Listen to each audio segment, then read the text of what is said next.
મને દિલ્હી થી જાણસમાં જે લોબો કર્યો છે,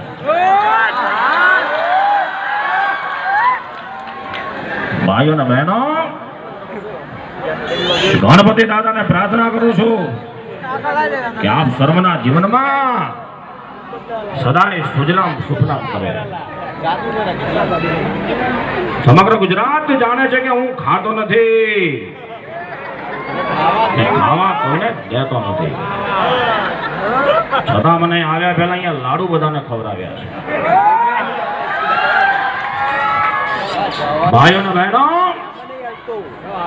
આપણે જાણીએ છીએ કે ગુજરાતની જીવાદોરી એટલે કે નર્મદા, માફ કરજો નર્મદા, અને નર્મદાનું પાણી આ ગામમાં લાવવું છે. ઓડિશમાંથી કોઈ બોલી સાહેબ અહીંયા બહુ પાણી છે, જરૂર નથી, શાંતિ રાખો, આ તો ખાલી બોલવાનું. नर्मदा सर्वदय, जय गुजरात, जय गुजरात. थैंक यू, धन्यवाद. एक बार जोरदार ताली हो जाए. અને ત્યાર પછી એક એવા કલાકારનો અવાજ આપની સમક્ષ રજૂ કરું છું. ત્યાર પછી ઘણા બધા અલગ અલગ આપણે અવાજને વાતો કરતા રહીશું, મજા કરીશું. અમારા જે કલાકારો છે તેમની રજૂઆતને માણી અને આજનો પ્રસંગ, આજની રાત એક યાદગાર બનાવવાની છે. આ વિસ્મરણીય ઘડી આજની બની જાય પંચમના તાલે, એવો આજનો પ્રસંગ કરવો છે. ત્યારે પ્રથમ એક એવા કલાકારને યાદ કરું છું જેમનો અવાજ મિમિક્રીના ક્ષેત્રમાં બહુ ઓછો સાંભળવા મળે છે. કલાકારનું નામ છે સ્વર્ગીય ઓમપુરી. ઘણા બધા કલાકારોના અવાજ તમે સાંભળ્યા છે. ઓમપુરી એક એવા કલાકાર છે જેમનો મિમિક્રી ક્ષેત્રમાં ભાગ્યે આપણે અવાજ સાંભળીએ છીએ. અને ઓમપુરી સાથે હું યાદ કરું છું કુલભૂષણ ખરબંદા. ફિલ્મ શાન અમિતાભ બચ્ચનની જો તમે જોઈ છે, તેમાં જે વિલન હતા શાકાલ, ફિલ્મ ઘાયલનો ડાયલોગ છે અને બંને કલાકારો આમને સામને ડિસ્કસ કરી રહ્યા છે. આંખ બંધ કરીને સાંભળો ને ઓમપુરીનો સેમ અવાજ લાગે તો તાળી વગાડજો. ઓમપુરી બોલી રહ્યા છે અને જવાબ આપી રહ્યા છે કુલભૂષણ ખરબંદા. ઓમપુરી બોલે છે, यार ये बलवंत राय के आदमी का स्टेटमेंट है.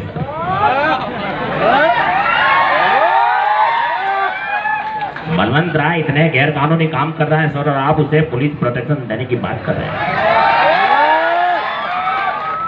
न्याय और अन्याय को जानने के बाद अन्याय का साथ दिया जाए तो गलत बात है. बलवंत राय को साथ देने की मैं वजह जानना चाहता हूं सर. ये नाइंसाफी हो रही है समाज और कानून के साथ. सर ये बहुत गलत कर रहे हैं.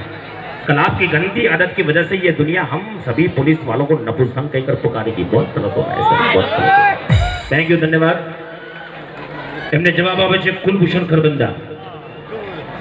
देखो टिसुजान, मैं जानता हूं कि बलवंत राय का धंधा क्या है, लेकिन मैं कानून के हाथ मजबूर हूं और सिस्टम कुछ काम नहीं करने दे रही. अजय की फिलहाल कुछ नहीं कर सकता, मुझे माफ कर दो. थैंक यू, धन्यवाद. दूसरे बार जोरदार तालियां. और अगली आवाज एक और बेहतरीन कलाकार मैं आपके सामने इनवाइट करने जा रहा हूं, जिनके परिचय में कहना चाहूंगा कि सभी से जुदा जिनका अंदाज है, जमीदा फलक जिनकी परवाज है, और जिनकी आवाज पर पाटन शहर को नाज है, वो शाकिब शेख की आवाज है. एक बार जोरदार तालियां आपनी बच्चे आ भी जाए. शाकिब शेख.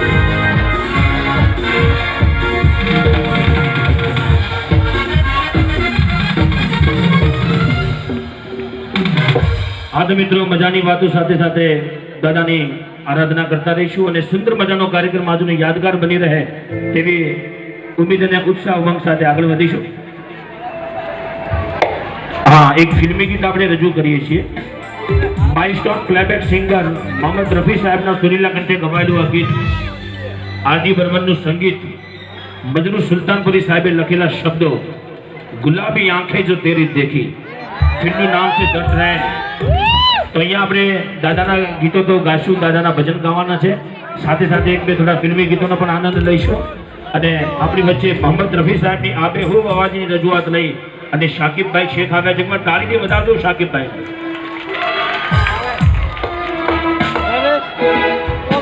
સરસ મજાનું ગીત છે ગુલાબી આંખે જો તેરી દેખી, શરાબી એ દિલ હો ગયા.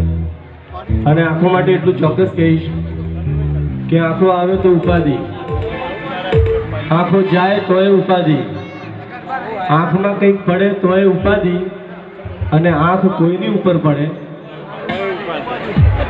તો બહુ મોટી ઉપાધિ. અને સરસ મજાનું ગીત છે, ખ્યાલથી સાંભળી.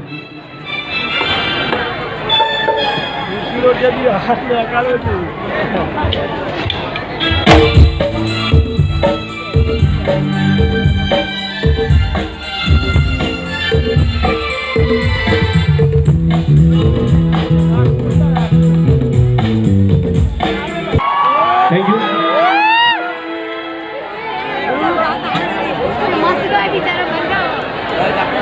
હા મિત્રો, આપણે શાકીભાઈ માટે કોઈ જોરદાર તાળીનો ગરજદાર કરીએ. સાથે સાથે આપણે ઉછામણી કરવાની છે. અને કોઈ ગીતની તમારી ફરમાઈશ હોય તો અમને ખાસ કહેજો. હમણાં એક જગ્યાએ કાકાએ ફરમાઈશ કરી હતી બાપુ. હા, એ કાકાએ લખીને મને આપ્યું, ગુજરાતી ગીત ગાજો. કાગળમાં એવું લખ્યું, ગુજરાતી ગીત ગાજો. નીચે લખ્યું ગીતના શબ્દો, કંટાળી સંતાડી બે ચાર લેવા જઈ હતી. મેં ચિઠ્ઠીના પાછળ એક લીટી લખી, કાકાને ચિઠ્ઠી પાછી આપી અને મેં અંદર લખ્યું, કાકા કંટાળી સંતાડી ચાર લેવા જઈ હતી, પણ પાછળ તમે શું કરવા ગયા હતા? કાકો મને કે હવે ના ગાતા. એટલે સારા ગીતોની ફરમાઈશ કરજો. આજે આપણે બહુ આનંદ કરીશું. હમણાં અહીંયા મને પેલા ભાઈ પાછળવાળા ભાઈ પૂછ્યું, મને કે ગુજરાતી બોલતા બોલતા હિન્દી કેમ બોલવા લાગ્યા? મેં કીધું સ્ટેજ ઉપર કહીશ. આખા કાર્યક્રમનું સંચાલન ગુજરાતી હિન્દી બે ભાષામાં કરવાનું, એટલા માટે બે ભાષા જ બોલું છું, ગુજરાતી હિન્દી. અને બે ભાષામાં બોલવાનું કારણ એક જ કે મેં એસએસસી ની એક્ઝામ 2 વખત આપેલી છે. તમને જ્યાં મજા આવે ત્યાં આનંદ કરજો. અને આપણે બધા ગુજરાતના છીએ અને ગુજરાતી ભેગા થાય ને એટલે આનંદ થઈ જાય. ગુજરાતનો માણસ પહેલી વાર મળે ને તો આમ લાગે જાણે બહુ જૂની મિત્રતા છે. ગુજરાતના વ્યક્તિમાં એકબીજાના પર એટલું લાગણી ને પ્રેમ હોય.